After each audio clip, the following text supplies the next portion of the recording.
¿Cómo estamos? Bienvenidos. Qué bueno que tenemos la oportunidad, pues, en determinado momento de acompañarnos. Tanto ustedes me acompañan a mí como yo a ustedes. Pero lo más importante es ir aprendiendo algo diario. Yo les he comentado, no se queden con mi información, busquen los temas. Únicamente eh, damos, eh, promulgamos la historia y estamos dando los temas a seguir. Ustedes, si les interesa, amplíenlo más. Estamos estudiando la historia de México y ahora vamos a hablar de Agustín de Iturbide. Agustín de Iturbide, que va a tener esa proyección del libertador, padre de la patria, generalísimo admirante, presidente de la regencia del imperio y primer emperador constitucional de México. Esto ocurriría en 1822 a 1823. Agustín Cosme Damián de Iturbide y Aramburu eh, va a ser un militar político novohispano que se va a desempeñar como emperador de México entre el 22 de mayo de 1822 y el 19 de marzo de 1823 bajo el título de Agustín I. Nacido en Valladolid, Imperio Español, el día 27 de septiembre de 1783, Padilla, México, va a morir el día 19 de julio de 1824, en el que va a hacer toda su trayectoria, pues, en este ámbito de la independencia. Va a ser una de las figuras tan importantes en la independencia, porque fíjense en que va a marcar una época en la que ya habíamos visto la cantidad de héroes de insurgentes que habían hecho y que pues la figura de él va a venir a, se puede decir, a complementar toda esta situación. Fíjense que durante las primeras 4 etapas de la guerra de independencia de México, Iturbide va a militar en el ejército realista combatiendo pues a los insurgentes durante el marco del trienio liberal en España. Fue designado comandante para combatir a Vicente Guerrero, jefe de los rebeldes de la Sierra Madre del Sur. En febrero de 1821 se va a unir al bando insurgente con el abrazo de Acatempan y proclamado el Plan de Iguala, en el que ambos bandos pues se van a unir para ir formando un ejército trigerante, del cual pues él va a ser el líder. En agosto del mismo año firma los tratados de Córdoba con Juan O'Donoghue y tras la entrada del ejército trigarante a la Ciudad de México el día 27 de septiembre de 1821 se consume la independencia.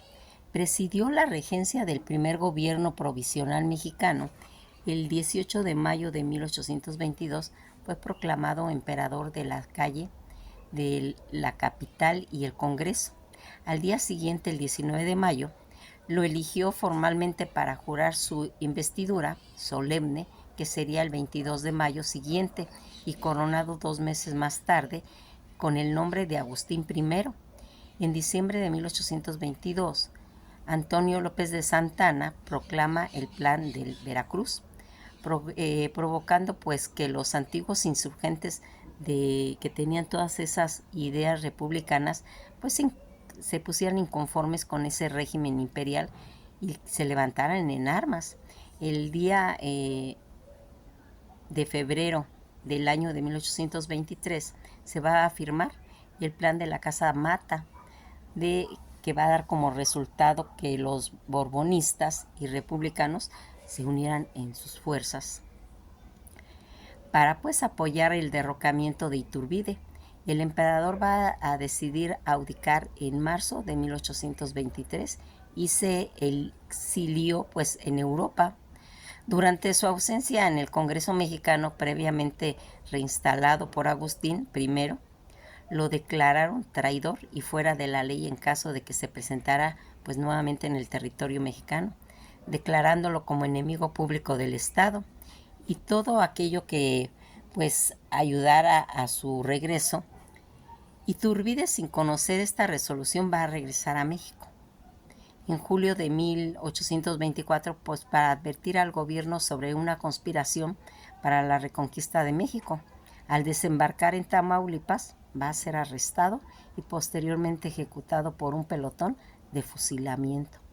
En 1838, sus restos mortales fueron trasladados a la Ciudad de México e inhumados con honor en la capilla de San Felipe de Jesús, en la Catedral Metropolitana, donde se exhiben en una urna de cristal. Su nombre, en asociación con la banda nacional, fue conservado durante pues mucho tiempo en una estrofa de la letra original del himno nacional mexicano,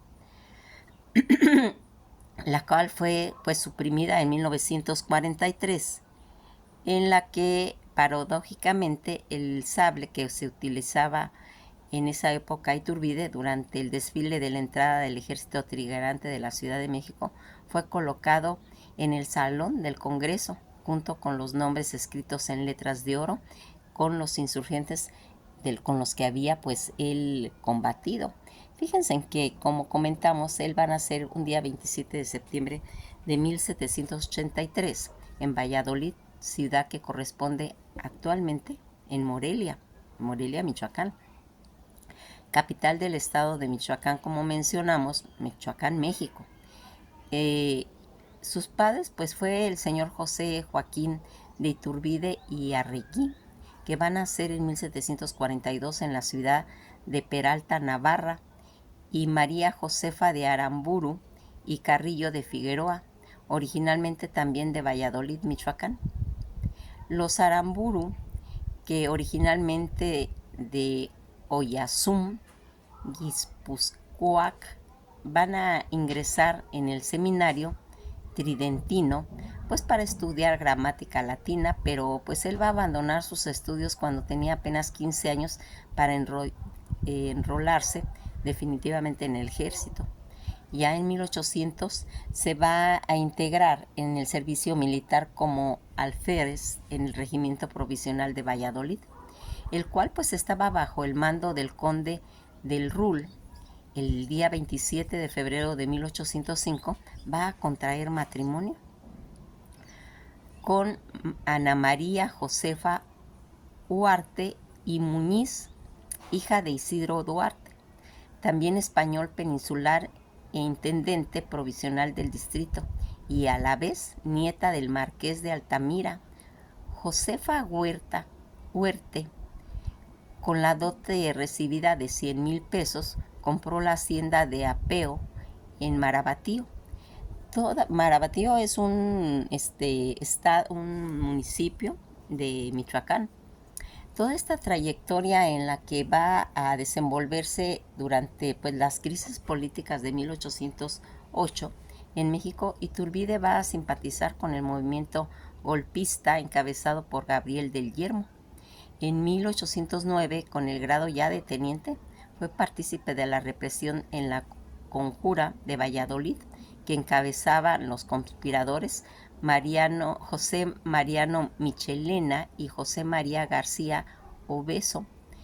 En octubre de 1810, durante la toma de Valladolid, se negó pues a colaborar en el lanzamiento independentista de Miguel Hidalgo y Costilla, quien le había ofrecido pues el rango de teniente general. Antes del avance de los insurgentes, decidió huir de la Ciudad de México y tiempo después va a participar en la batalla del Monte de las Cruces, bajo las órdenes de Torcuato Trujillo. Sus actuaciones pues fueron premiadas por el virrey Francisco Javier Venegas, quien lo nombró capitán pues de la compañía de Huichapán del batallón de Toluca. Toda esa trayectoria que distinguió por su sofocada varias insurrecciones de rebeldes que lucharon por la independencia de México en 1811. Fue destinado al sur del país, donde combatió pues todas las guerrillas independistas de Albino García Ramos, a quien va a capturar en 1812, y de Ramón López Rayón, a quien derrotó en el puente de Salvatierra en 1813. Ese año va a recibir los despachos de coronel y continúa combatiendo contra los independistas como comandante general de la provincia de Guanajuato.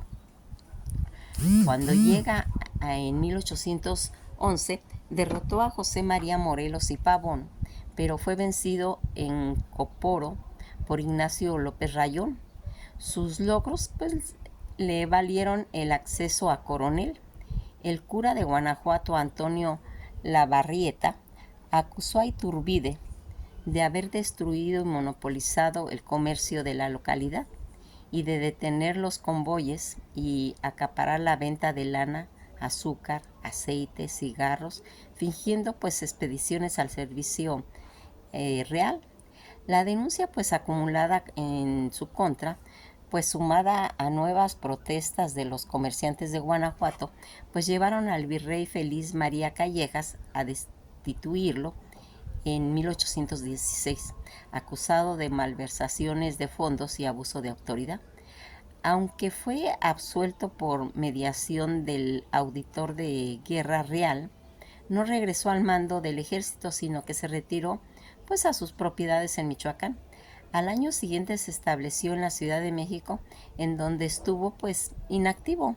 Según Zárate, según los registros de los libros de historia de México, los historiadores Lucas Alamán, cuando Iturbide fue vencido en Coporo, se lamentó con el capitán Vicente Filisola por el derramamiento de sangre y expresó que la independencia se podría lograr con suma facilidad realizando pues simplemente un pacto entre los insurgentes y las tropas del rey, pero consideraba que era necesario pues exterminar a los primeros por el gran desorden que los distinguía y después poner pues en planta pues su plan para ir regularizando toda esta situación.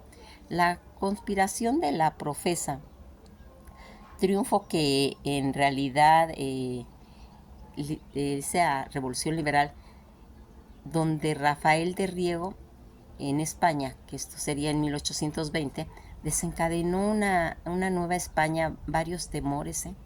Por un lado, pues estaban los sectores de los conservadores, pues que deseaban pues evitar las aplicaciones de las medidas radicales, pues estaban impulsando los diputados de la Corte de Madrid. Por el otro, los liberales novohispanos pues quisieron aprovechar el restablecimiento de la Constitución Liberal Española de 1812. Para obtener la autonomía del virreinato, los conservadores, conformados por las clases aristocráticas y el clero, van a comenzar a reunirse en el oratorio de San Felipe Neri. A dichas reuniones se le conoce como la conspiración de la profesa y fueron dirigidos por el canónigo Matías de Monteagudo, y por ser de índole pues se puede decir secreta, no se conoce con certeza los nombres de los participantes, pero sin embargo, alguno de ellos había colaborado en el golpe de Estado durante la crisis política de 1808 en México, con el objeto pues de desconocer a la Constitución liberal y mantener en cierta forma la vigencia de las leyes viejas para ir pues gobernando las colonias. Se va a trazar diversos planes durante pues el desarrollo de todos esos acontecimientos ocurridos pues en la metrópoli. El último consistió en proclamar la independencia de la Nueva España para establecer una monarquía, la cual sería dirigida por un infante de España. Para realizar este propósito se requería un jefe militar de prestigio en el ejército y que mereciera pues toda la confianza absoluta de todos los conservadores. De esta manera, los participantes de dicha reunión convencieron al virrey Juan Ruiz de Apodaca para que designara a Iturbide comandante general del sur, y el día 9 de noviembre de 1820 y con motivo pues de la renuncia del comandante en funciones Gabriel Almijo, el virrey mandó a llamar a Iturbide para que sustituyera el día 13 de noviembre. Le fue otorgado el cargo el día 15, un día pues puede decir antes de salir hacia el sur. El nuevo comandante fue reiterado en el cargo. Además solicitó el grado de brigadier y la asignación del antiguo regimiento de Celaya, el cual le fue concedido.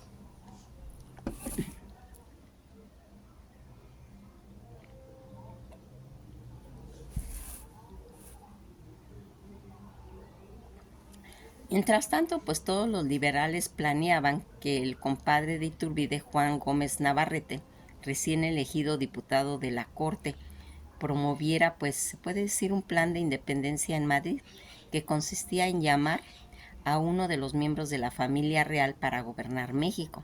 Y al mismo tiempo que esto ocurría, Iturbide debía marchar al sur con su tropa, pues supuestamente para combatir al general Vicente Guerrero, uno de los pocos dirigentes independentistas que quedaban, pero también para convencerlo de unirse de nuevo con todo este plan de conciliación, tanto en intereses o en posiciones de los liberales como con los conservadores. Toda esta campaña contra Guerrero y Asensio, en sí la Comandancia General del Sur, que abarcaba desde el distrito de Tasco e Iguala hasta las costas del Océano Pacífico. Los soldados realistas pues controlaban toda la zona del norte, que comprendía pues Cicuapán, Cuernavaca, Cuautla, la zona poniente bajo el mando del coronel Rafols, Tepejupilco, Sultepec y Temascatepec, toda esa zona oriente bajo el mando del teniente coronel Miota, Ometepec, Tlapa y la Mixteca Alta, y pues el curso del río Mezcala. Todo esto desde las influencias del Cusamala hasta la desembocadura del océano, a cargo pues del teniente coronel Juan Isidro Marrón. El resto de la tropa, que había sido pues comandada por Armijo, se va a encontrar en Acapulco, en los estados de Tlixta, Xalapa, Teloloapan y otros pequeños pueblos que estaban por allí, por parte de Pedro Asensio, segundo de Vicente Guerrero, que se encontraban en Ajuchitán y las montañas de la Coronilla. 517 hombres se menciona del antiguo regimiento de Celaya, mandados pues por el capitán Francisco Quintanilla, se van a concentrar tanto en Acámbaro y partiendo hacia Teloloapan para quedar pues a disposición de Iturbide.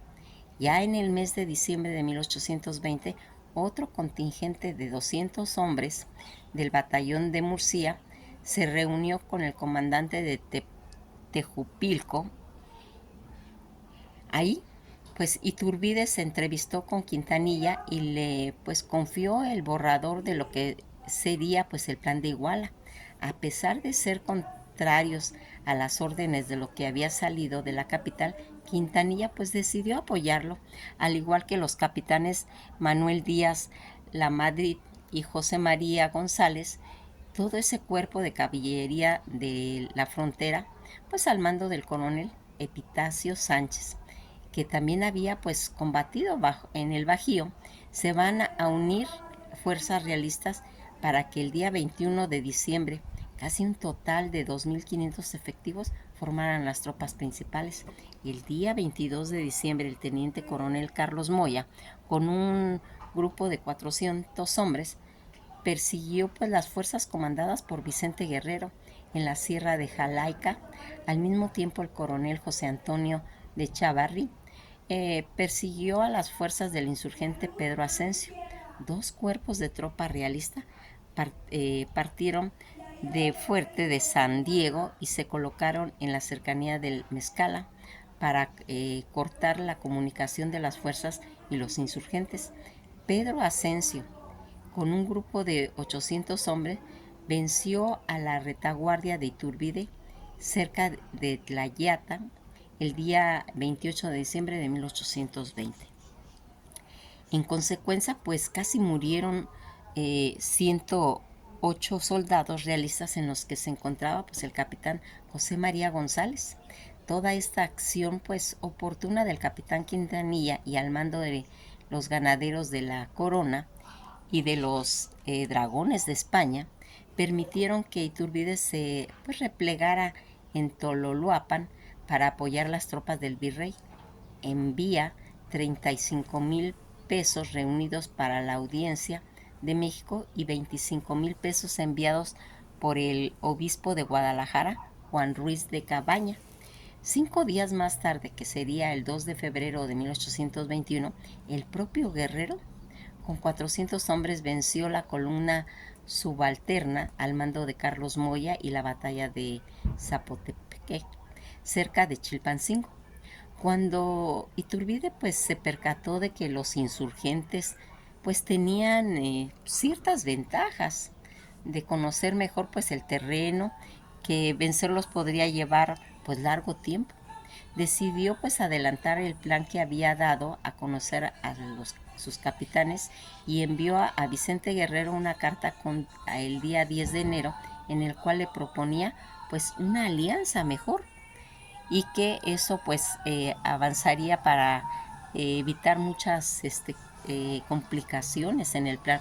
El documento del informe a Guerrero que los antiguos insurgentes José Sisto Bertusco y Nicolás Bravo e Ignacio López Rayón habían sido liberados de su prisión, que diputados novohispanos habían partido a España pues para manifestar en el Congreso Peninsular y ante Fernando VII todo el deseo de que alguno de los infantes, tanto Carlos María Isidro de Borbón y Francisco Paula de Borbón, gobernasen por la Nueva España al mismo tiempo.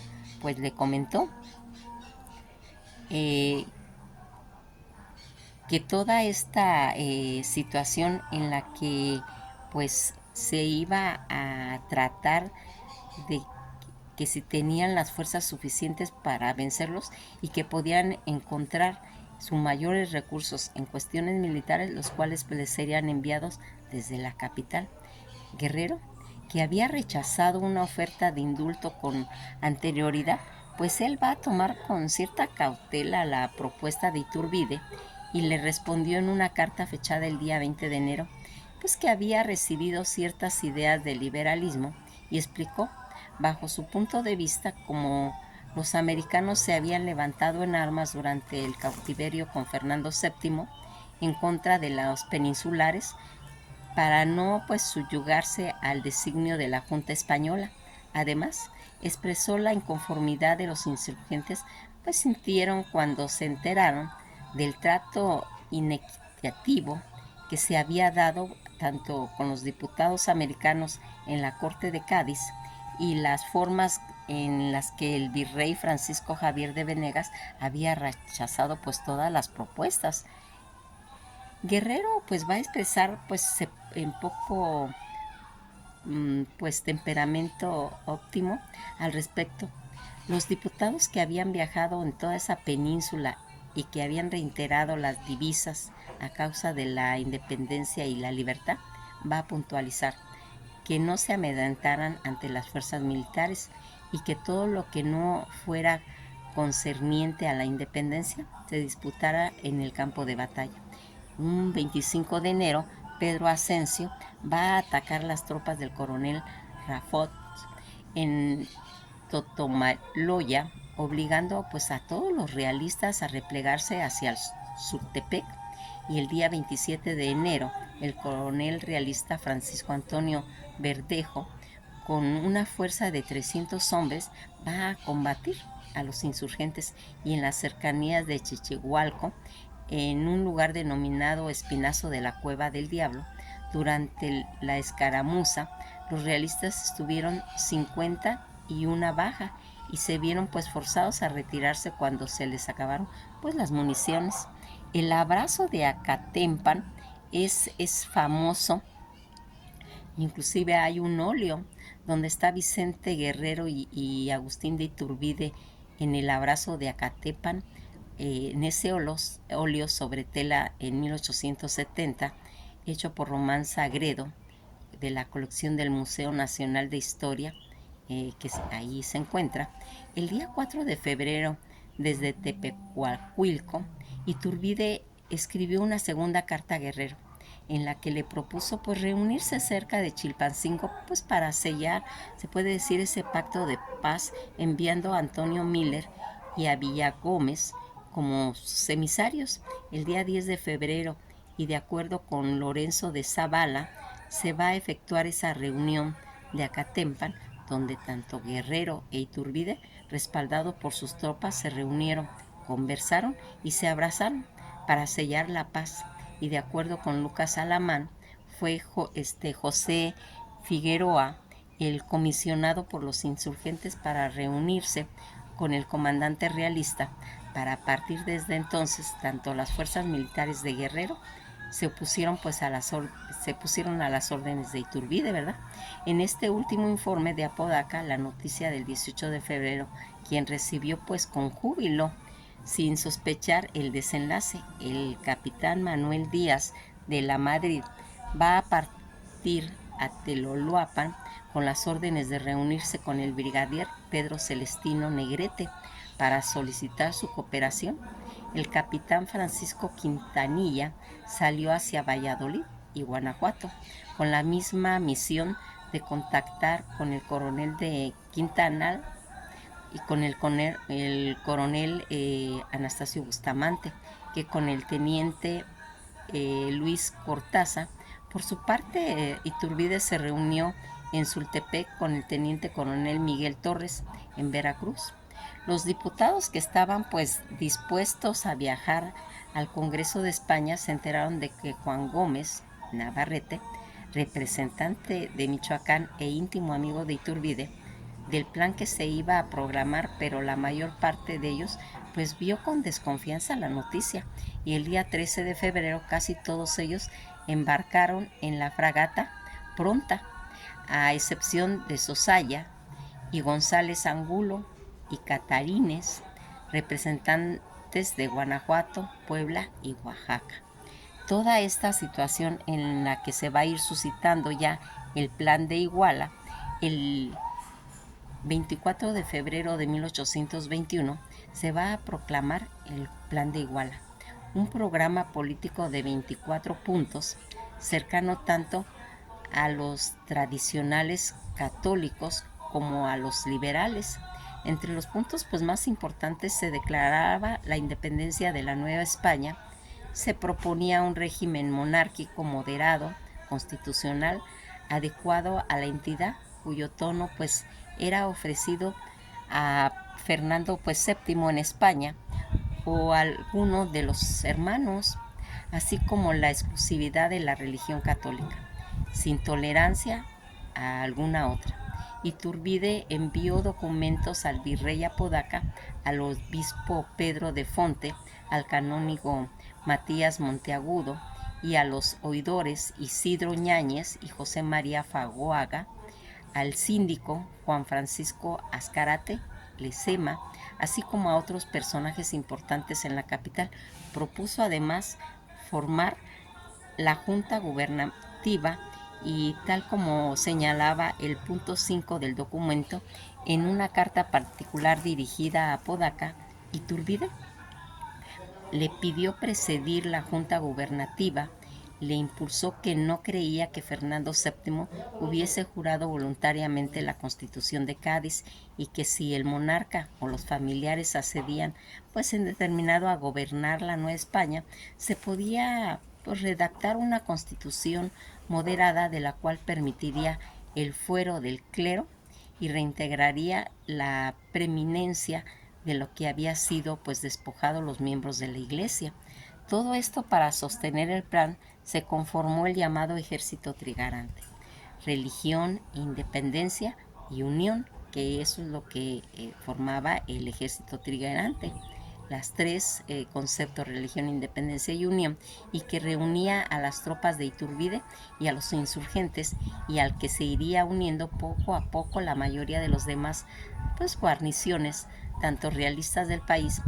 Sería el 2 de marzo, Iturbide se reunió con los oficiales en Celaya y se celebró una misa. Se juró obediencia a la religión, a la independencia y a Fernando VII. En Capital, el día 3 de marzo, el virrey Apodaca publicó una proclamación para exhortar a los habitantes para no leer los planes seductores emanados del jefe, pues, rebelde, los cuales eran contrarios a la Constitución que se había jurado 8 meses antes. El mismo día también en el Ayuntamiento de México, pues, se va a proclamar y dirigida a los habitantes para resistir todo ese ataque e intrigas del servil despotismo, exhortando en nombre de la religión y permanecer fieles al rey y a la Constitución y a las autoridades legítimas. Nos quedamos hasta aquí. Hay mucho, mucho que hablar de Iturbide, porque aquí, como ya nos dimos cuenta, se van uniendo, pues, otros personajes que se tienen que hablar, y que es importante saber tanto la postura de ellos para poder entender todo este movimiento que va a traer la trayectoria de Iturbide. Que pasen un buen día, y esto ha sido todo por hoy.